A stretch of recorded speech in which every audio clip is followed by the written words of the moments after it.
से आज के इस संवाद कार्यक्रम का शुभारंभ करें।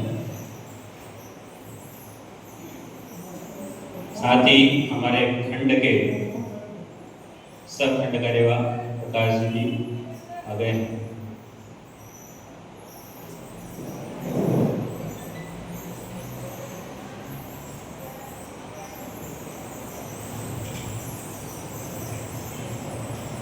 जो नए बंधु पधारे हैं उनसे निवेदन है कि अपना चतुर्भाष जो है उसको साइलेंट मोड पर कर लें।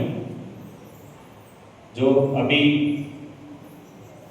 पधारे हैं वो अपना चतुर्भाष जो है साइलेंट मोड पर कर लें।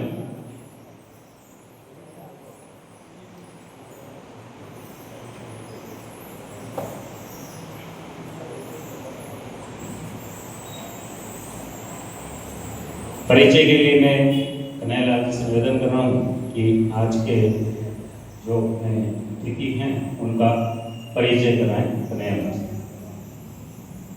मंच परिचय। आज हम सभी के मंत्र श्रीमान प्रकाश जी भाई साहब, आप अपने कुमारिया खंड के सहखंड कार्यवाह हैं। उन्हीं के पास विराजमान श्रीमान डॉक्टर धर्मेंद्र सिंह जी। पूर्व में आप अपने चित्तौड़गढ़ प्रांत के प्रांत महाविद्यालय विद्यार्थी कार्य प्रमुख रहे हैं। वर्तमान में आप अपने प्रांत के सह प्रांत प्रचारक हैं। आपका केंद्र उदयपुर है। आपसे अनुरोध है कि हम सब युवाओं के मध्य संवाद कार्यक्रम प्रारंभ करें।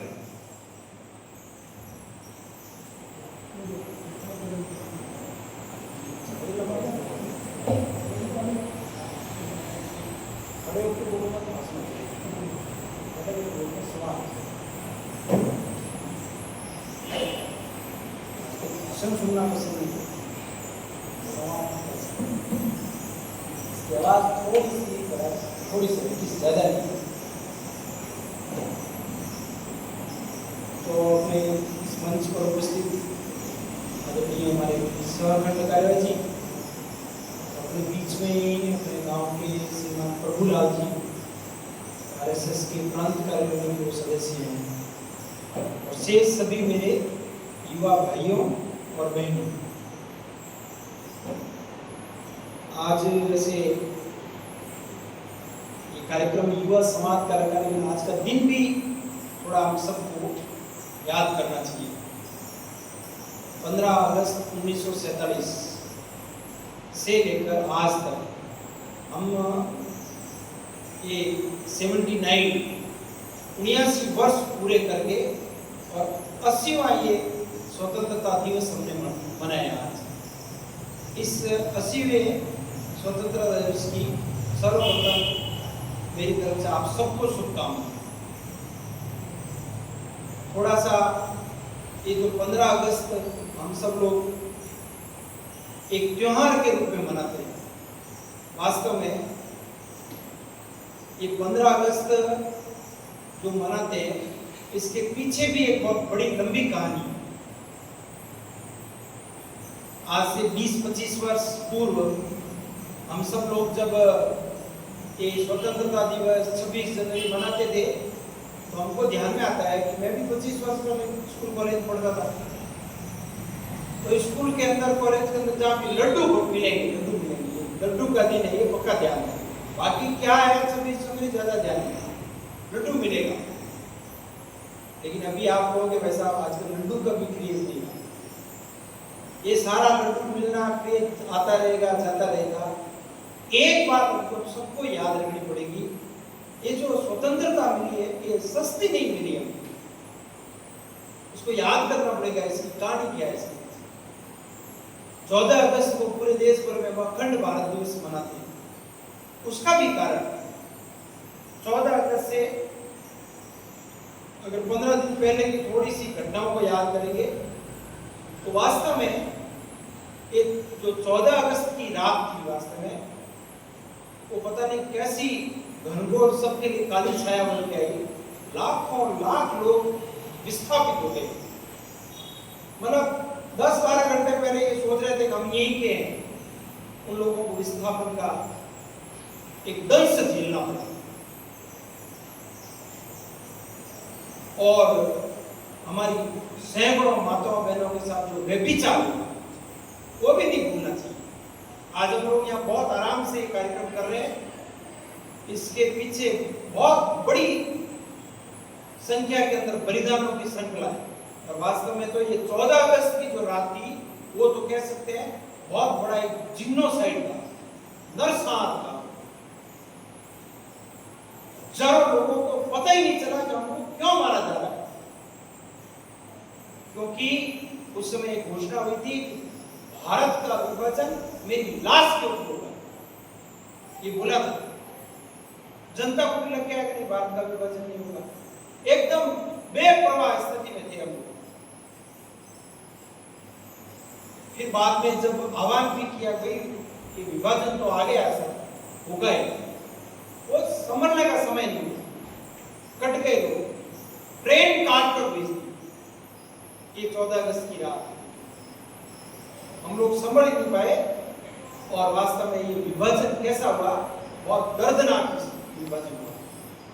लोगों ने गीत लिख दिए कि बिना खड़क बिना ढाल, इतने लोगों का ये जिनोसाइड हुआ, बलिदान हुआ, वो भूल दिए। बिना खड़क आराम से इजी गोइंग हमको स्वतंत्रता मिल गई। हम सब इतने अपन लोग युवा लोग बैठे हैं, एकदम बढ़िया युग के भी बैठे हैं, दो चार। हम सबको ये 14 अगस्त याद रखना पड़ेगा। हमारा सपना है इस भारत को एक करें, क्योंकि इंग्लैंड माता के बिना, मानसरोवर के बिना, पशुपतिनाथ के बिना, ढाकेश्वरी माता के बिना ये भारत राष्ट्र नहीं हो सकता। ऐसा एक संकल्प, ठीक है, सरकार चलती रहती है, सरकार चलती रहेगी, बांग्लादेश की चलेगी, नेपाल की चलेगी, पाकिस्तान की चलेगी, वो समस्या नहीं। तिब्बत की भी सरकार चलेगी, नेपाल की भी सरकार चलेगी। वो सरकारों का एक वास्तव में तो एक संस्कृति शब्द है, one nation one people and one संस्कृति। एक देश, एक जन और एक संस्कृति, एक राष्ट्र, एक जन और एक संस्कृति। ये वास्तव में जब बोलते हैं तो ये मेरा अखंड भारत बनता है। हम सब लोग जो युवा बैठे वास्तव में थोड़ा अध्ययन करना चाहिए कि भारत का विभाजन है, बहुत ज्यादा उस पर नहीं बोलने वाला, लेकिन बाबा साहब अम्बेडकर की पुस्तक है पाकिस्तान और पार्टीशन ऑफ इंडिया, भारत का विभाजन कैसा हो, वो लिखा हुआ है। एक हमारे शेषाद्री जी ने पुस्तक लिखी, और देश बट गया। ईमानदारी से अगर कोई अध्ययन करना चाहता है कि ये स्वतंत्रता कितनी महंगी हुई, परिवार के अंदर जब संकट आ गया तो बेटी अपने बाप को कहती है, पिताजी आप निसंकोच मेरी गर्दन उड़ा दीजिए, लेकिन भीतर भी मेरे शरीर को कोई हाथ नहीं लगा। ये घटना हुई है।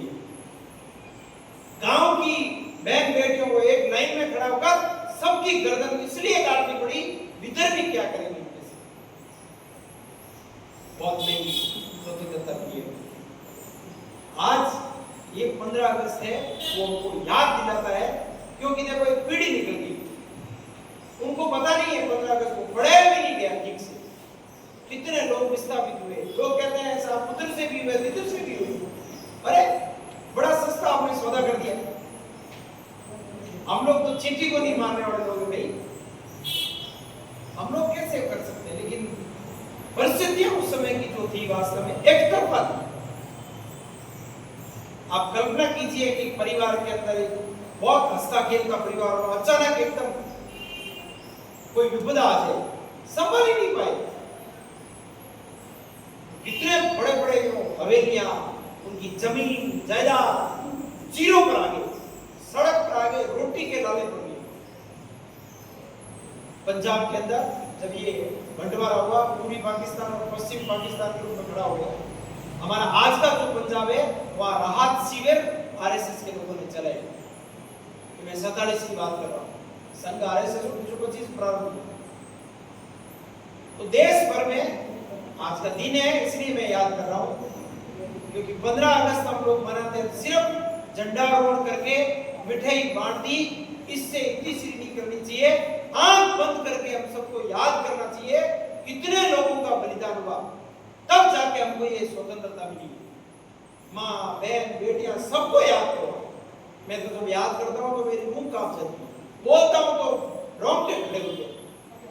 जो कि पढ़ लिया वो सारा कैसा हुआ सबके साथ। सबने अपने जो लोग बच के उन्होंने सुनाया हमारे साथ किया वो सारा लिखित में और देश बन गया। विनम्र मेरा अनुरोध है, आज मेरे को यहाँ बुलाया युवा समाज के लिए, लेकिन मैंने प्रारंभ किया है ये 15 अगस्त। मैं आपको शुभकामना देता हूँ, मैं शुभकामना देता हूँ कि हम भूलेंगे नहीं। बस जो लोग अपने इतिहास को भूल जाते हैं वो लोग वापस उसी स्थान पर आएंगे, गर्त की ओर जाने की ओर तैयारी करें। हमारा इतिहास है, हमारे पीढ़ी के बच्चे बच्चे को याद होना चाहिए, ध्यान रखना। मैं बीच में जैसलमेर गया, वहां पर मैं एक इजराइल के एक यहूदी से मिला।